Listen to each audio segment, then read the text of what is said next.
nahihiya naman ako sa inyo, no? Love you. Pinakamasayang family game. Family Feud!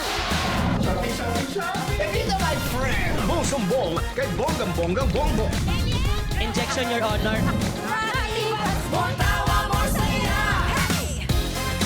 Pilipinas, it's time for Family Feud. Let's meet our teams. Halimaw sa basketball at volleyball, the Ildefonso family.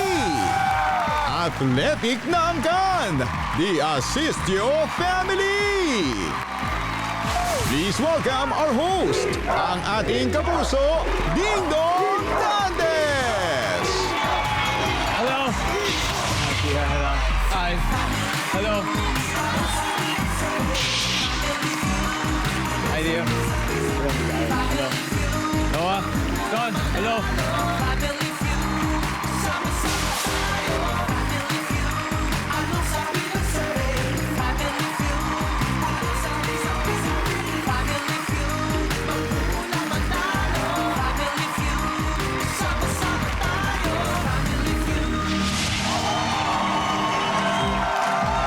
Mga kapuso, tuloy-tuloy po ang pasok ng good vibes. Pati mga pagbabago ngayon 2026. Siyempre, bagong taon, bagong buhay. Tama ba? Ang hindi lang magbabago, yung daily bonding natin dito sa pinakamasayang family game show sa buong mundo, ang Family Tree. Pag New Year, uso rin ang predictions. Kaya ang hula ko, magiging very competitive po ang laban natin ngayon kasi nandito ang dalawang pamilyang sports ang pambato nila.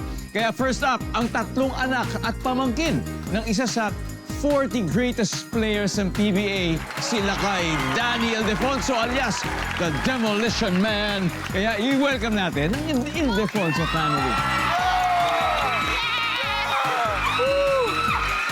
Pinangungunahan ng panganay ni Lakay, di ba? Isa rin professional basketball player, Sean Ildefonso. Sean? Sean, pakilala mo naman yung mga kasama mo ngayon.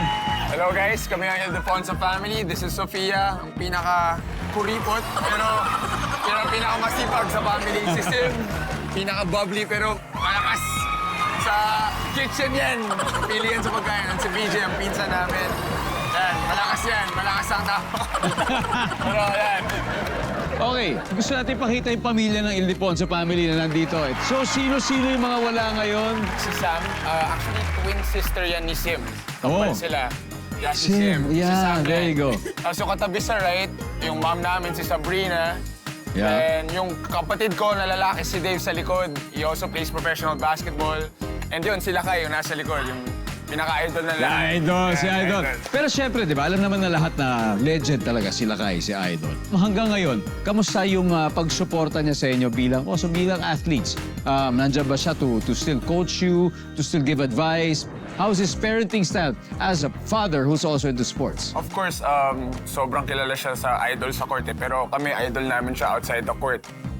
Si tatay sobrang, he's the best father you could ever ask for. Napaka-supportive niya, no pressure at all. He's free kung ano man gawin namin. And at the end of the day, he's a loving and supporting father. That's great, that's great. Same, Pia? Ako naman, since I'm a retired athlete, sinuportahan naman nila ako all throughout all my decisions in life. The switch, kahit anumang pagdesisyonan ko, supportive sila. So again, no pressure. And best parents, best tatay pa rin si tatay. So yeah. Super sweet. Sim? As the last one who's still doing college, he's always very supportive with us, especially when balancing our work, our assignments, and when it comes to training, especially katatapos lang namin sa season. So we always pour out all our worries kay tatay. That's great, that's great. Thank you for sharing. Eto, bilang mga competitive lahat mga pinsan mo, BJ, sino ba pinaka-competitive sa kanila? Feeling ko pinaka-competitive dito si Sim eh. Kasi pag nagka-card games kami niyan, pag Lalo na sa natatalo, pera. nangahampas na yan. Ba to? Mas matindi sa card game to, Sim. Kaya looking forward ako sa inyong magiging family dynamics dito, guys. The Ildefonso family. So from one athletic family to another, eto masigabong palakpakan for the Asistio family. Team captain po ay ang dating member ng Ateneo Blue Eagles at ngayon ay nasa professional league na rin. In fact, magka-teammates Teammates sila ni Sean. Please welcome Anton Asisio. Welcome back. Anton, sino-sino kasama mo ngayon? So for the Asisio family, yung brother ko, si Noah. Siya yung pinakamalakas kumain sa amin lahat. Tapos next, si Mami Caro. Siya yung pinakamalakas naman magpatawa. Oh. Tapos yung last, si Daddy Neo. Malakas yan magpatawa pero usually siya lang yung natatawa sa jokes niya. Ay, wow. Glad to see your family, Anton. Pero yung mga Asisios po kasi, they're known for golf and tennis. So paano napasok sa basketball, Anton? Yung daddy ko kasi mahilig siya mag-basketball talaga before. So sinasama niya kami dun sa group nila. So I think na-influence niya lang kami na mahalin yung basketball din. Wow. So, Daddy Neo hanggang ngayon, kino-coach pa rin ba sila? Ano na lang, konti na lang. Konti na Kasi lang. andyan na si Anton so siya nag-guide kay Noah. Wow, and I'm sure iba rin ang guidance ni Mami Caro sa kanila. Wala. Ano lang, let them practice and Yeah. play. Pero growing up, nakitaan nyo na talaga na, sa tingin ko, ito na talaga yung pupuntahan nila pagdating sa sports. Yes. Mahilig na talaga mag-basketball. Especially Mahilig na Anton. talaga, noon pa lang. Pati si Noah, also into basketball. Apo. Oh, that's great. Ang Asisio family. So, eto na, simulan na natin ang teammates Sean and Anton. Let's play round 1.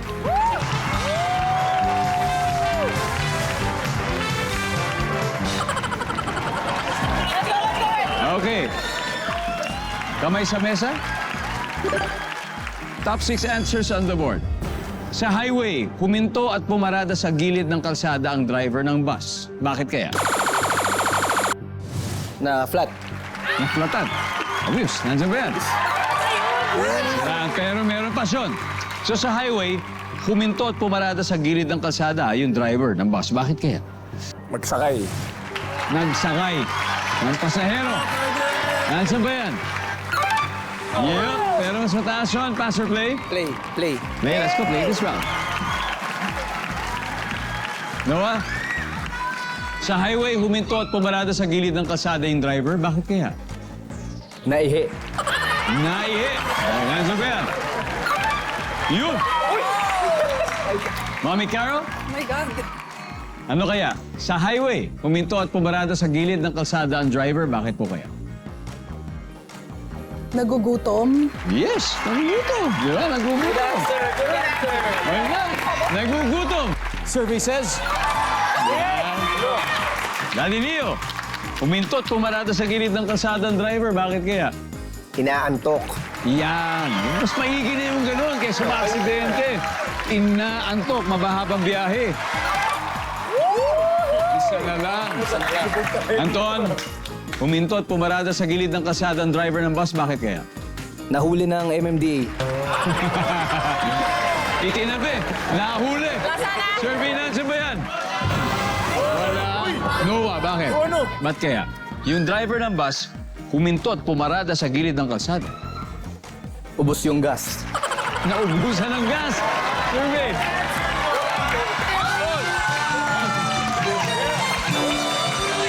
Nako, isang malaking bagsak para sa Asisio family. May 89 points na sila. At syempre, professional sports level ang feels dito sa Family Feud. Kasi naman, ayaw patalo ang mga anak at pamangkin ni PBA legend Danny Ildefonso. At syempre, hindi rin sumusuko ang mga Asisio. Kaya may 89 points na po Asisio family. Sila pa po ang nakakascore pero handa na bumawi ang Ildefonso family. Up next, ang dating professional volleyball player na si Pia at ngayon po naglalaro para sa Letran na si Noah. Let's play round 2.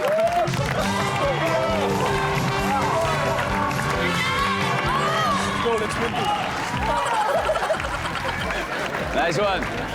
Yes, kamay sa mesa. Mesa. Okay, top 6 answers are on the board. Nakatulog ang pare sa gitna ng misa. Ano kaya ang gagawin o magiging reaksyon ng mga tao sa simbahan? Pia, Magugulat. magugulat na natulog si Father. Nandiyan ba yan?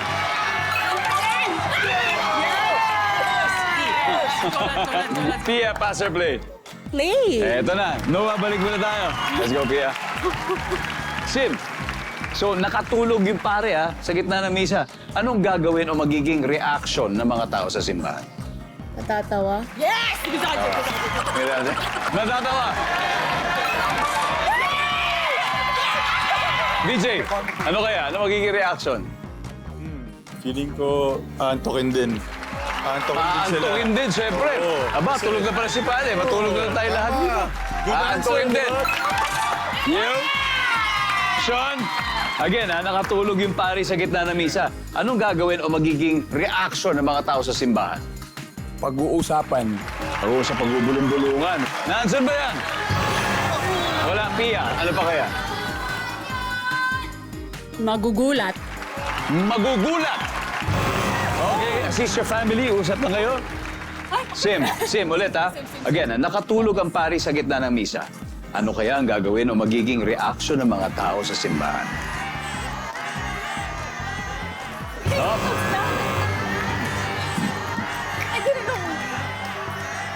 Daddy Leo, ano kaya to? Magbubulungan. Magbubulungan? Mami Caro? I-report. Ire-report. Sa CBCP. Ire-report. O siguro, ire-report. Let's put it there. Noah, nakatulog yung father sa gitna ng misa. Ano kayang gagawin or reaction ng mga tao na nasa simbahan? Magtataka. Magtataka. Anton? Final answer, i-report. Final answer, ire-report. Sabi ni Anton. Good answer, Good answer. Good Okay sa inyo? Good I will see. Survey says ire-report.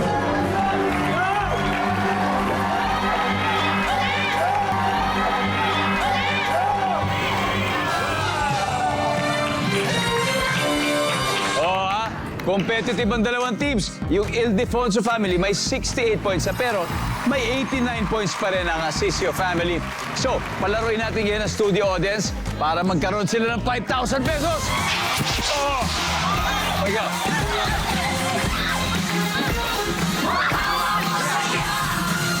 Okay, ano pangalan mo? Jan po. Jan. Okay. Jan, nagsisimba ka ba dyan? Opo. Saang parish? Sa Santa Perpetua, Manresa, Quezon City po. So nakatulog yung pari sa gitna ng misa, anong gagawin mo pag nakatulog siya? Anong reaction mo? Magtataka po. Paano? Nasabi niya yan Parang magpapanik po. So kakabahan ka para sa kanya? Opo. Concerned ka kasi, di ba? Ba't nakatulog si father? Nandiyan ba yan? Magpapanik! Wala. One last. Oh, Brad. Father, kamusta? Good po. Mano po, father? Anyway, nakatulog yung pari sa gitna ng misa. Ano kayang gagawin o reaksyon ng tao? Wala po. Wala. Parang ganyan, wala. Wala daw. Walang reaksyon. Survey? One.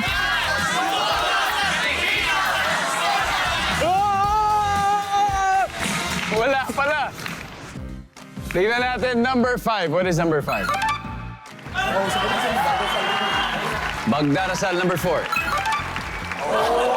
Wala, uwi na. Nagbabalik po ang Family Feud. Nagsasagupang dalawang sport families, Pamilya Ildefonso at Pamilya Asisio. So far, leading ang Asisio family with 89 points habang ang Ildefonso family may 68. Ang susunod na maglalaban ang UP Diliman Beach Volleyball athlete na si Sim at ang mommy nila Anton na si Mami Caro. Let's go. Let's play round 3. Come on.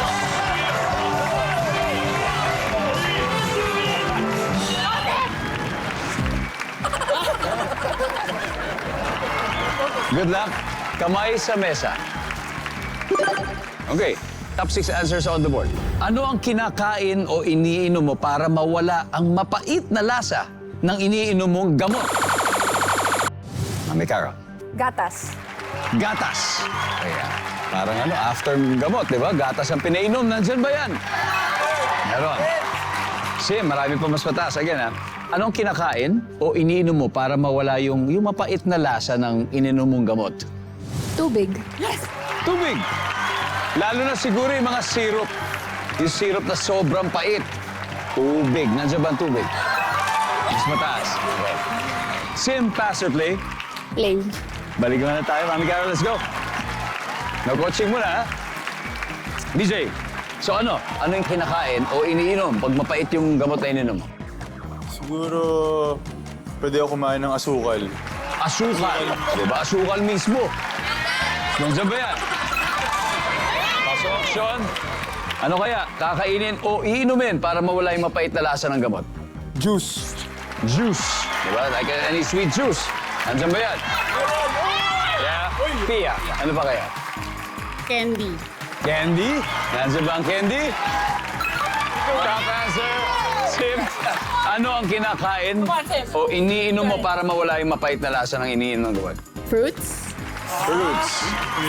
Yeah. Nandiyan ba ang fruits? Fruits?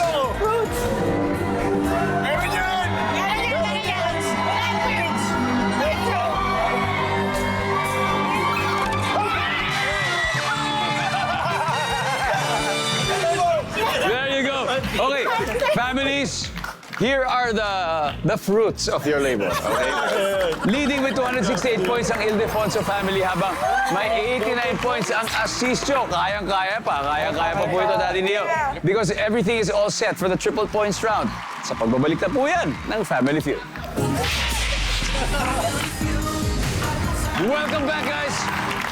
Thank you for sticking with Family Feud. Gaya ng mga kaibigan po natin nationwide na nanonood sa Bula, Camarines Sur, Minglanilla, Cebu, Burawin, Leyte, Lawang, Northern Samar,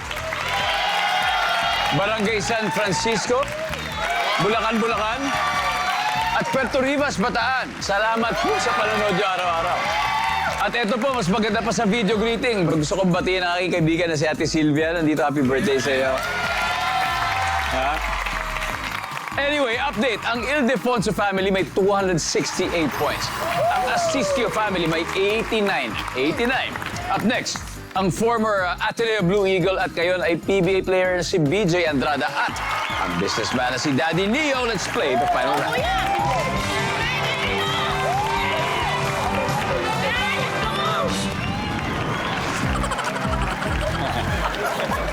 Gentlemen, good luck. Kamay sa mesa. Top 4 answers are on the board. Saan makakakita ng maraming pulis? Daddy Leo. Sa? Kalye. Sa kalye. Okay, can you be more specific? Anong meron sa kalye? Pag nagta-traffic. Pag nagta-traffic. Nandiyan ba yan? Survey? Oh, wala. DJ, saan makakakita ng maraming pulis? Siguro sa police station. Sa police station? Oo naman, oh. Siguro, wala masyado security guard doon sa police station, di ba? Konti lang siguro, baka nga wala. Nandiyan ba ang police station? Top answer, top answer. DJ, pass or play? Play.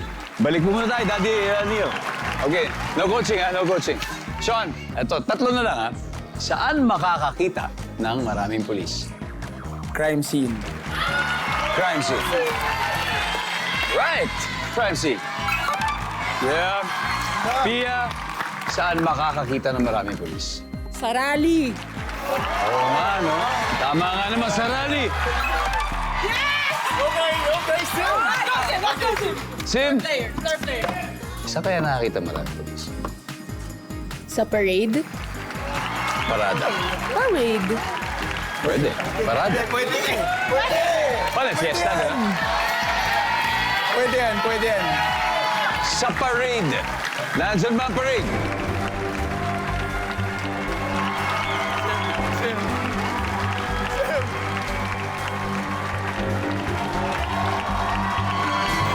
Wala.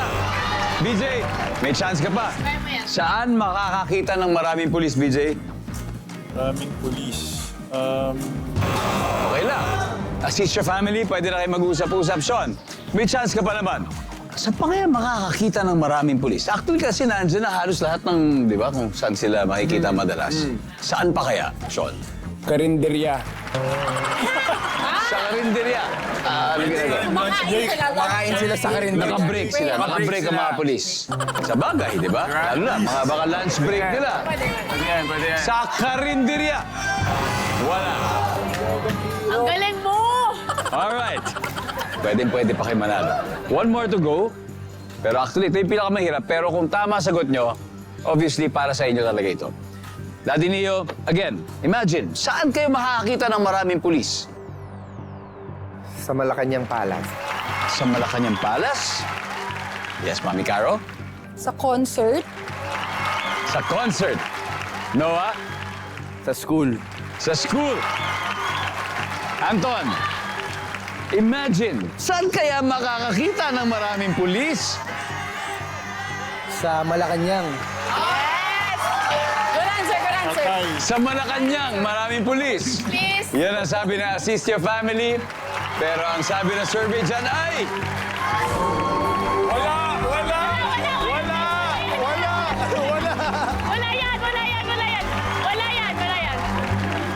Wala yan. Alright. May isa pa tayo, hindi ako... Ay, gusto ko malaman ano kaya to. Sino ba?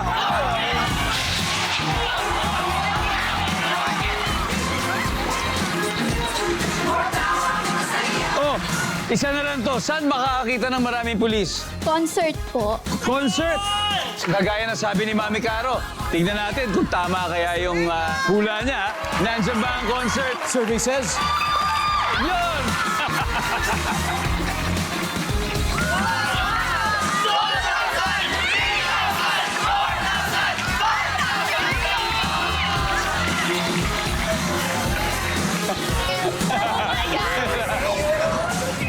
Anyway, ang final score, Ildefonso Family 514, Assist Your Family 89 points. Daddy Neo? Thank you.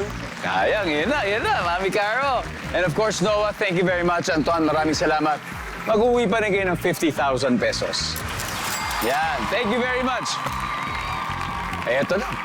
You have 100,000 already. So, sino ang maglalaro sa Fast Money? No, Sean. Si Pia, tsaka ako na lang. Okay, it's gonna be Sean and Pia. Nagbabalik po ang Family Feud kanina. Nanalo ng 100,000 pesos ang Ildefonso family. Kaya kasama natin si Pia. Siya ang unang lalaban dito sa Fast Money. Ang goal nila ay makakuha ng total cash prize of 200,000 pesos. At panalo din ng 20,000 ang napili niyong charity, Pia. Ano napili? GMA Kapuso Foundation. Thank you very much. Okay, so it's time for Fast Money. Give me 20 seconds on the clock, please. Sa inyong lugar, delikado ng maglakad sa gabi pagsapit ng anong oras? Go. 12. Name something na inilalagay sa bulak kapag gagamitin. Antiseptic. Sa banyo, name something na regular na pinapalitan. Sabon. Sport na walang ball sa pangalan. Swimming. On a scale of 1 to 10, gaano kabait ang teacher mo nung grade 1? 10. Let's go, Pia. Okay. Ay. Pia, so sa lugar niyo, delikado maglakad sa gabi pagsapit ng, sabi mo, alas 12. Survey, ano sabi mo dyan? Okay. Oh, yeah. Something na inilalagay sa bulak pag gagamitin, antiseptic. Survey? Yes. Nice. Sa banyo, something na regular na pinapalitan, sabi mo ay sabon. Sabi ng survey? Okay. Sport na walang ball sa pangalan, swimming. Sabi ng survey dyan? Yay! Wait. Scale of 1 to 10, gaano kabait ang teacher mo? 10. At ang teacher mo ay ang grade 1? Miss Kesa. Hi, Miss Kesa, if you're watching, hello po sa inyo. Ang sabi ng survey sa 10 ay... Awesome. Great start. Great start, Pia. Thank you. 78 to go. Let's welcome back Sean. Sean, may good news ako sa iyo. Ang utol mo, nakakuha ng 122. Ibig sabihin, 78 to go. Okay. Pwede. At this point, makikita na ng viewers sa sagot ni Pia. Give me 25 seconds on the clock, please. Sa inyong lugar, delikado na maglakad sa gabi pagsapit ng anong oras, Sean? 10 p.m. 10 p.m. 10. Name something na inilalagay sa bulak kapag gagamitin. Acetone. Sa banyo, name something na regular na pinapalitan. Tissue. Sport na walang ball sa pangalan. Swimming. Bukod sa swimming. Chess. On a scale of 1 to 10, gaano kabait ang teacher mo nung grade 1? 8. We need 78 points, Sean. 78. Okay. So, sa inyong lugar, delikado maglakad sa gabi pagsapit ng mga, sabi mga 10 p.m. Ang sabi ng survey dyan ay... Okay. Top answer ay 12 midnight. Nasagot mo, Pia. Okay. Something na inilalagay sa bulak kapag gagamitin, sabi mo ay acetone. Ang sabi ng survey. Ang top answer ay astringent or facial cleanser. Oh, okay. Sa banyo, something na regular na pinapalitan, sabi mo ay tissue. Ang sabi ng survey. Top answer, sabon. Okay. Sport na walang ball sa pangalan, ang sabi mo, chess. Ang sabi ng survey. Ang top answer ay badminton. Badminton. Last. 35 pa to. On a scale of 1 to 10, gaano kabait ang teacher mo nung grade 1? Sabi mo 8. Naalala mo ba ng teacher mo nung grade 1? Mga teachers mo. Hindi ko na maalala. Ang sabi ng survey sa 8 ay...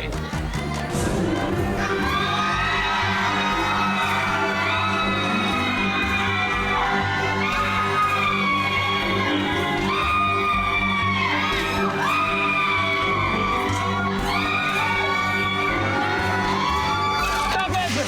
Oh my God! Oh my God! Oh my God!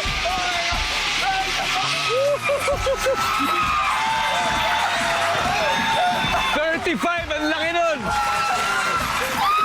35 points!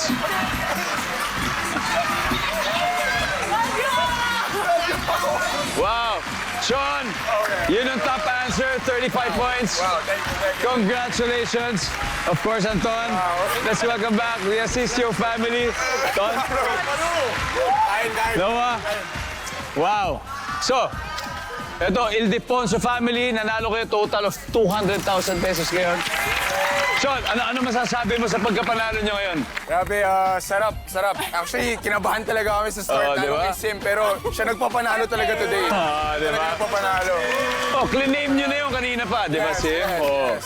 And of course, Assist Your Family, thank you for being here. Thank you. I hope you enjoyed. Oo naman. Sana po nag-enjoy kayo. At babalik ulit.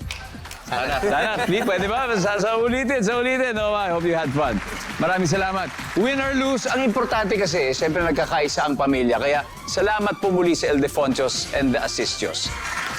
So Pilipinas, maraming salamat. Ako po si Ding Dong Dantes, araw-araw na maghahatid ng saya at papremyo. Kaya makihula at manalo dito sa Family for You.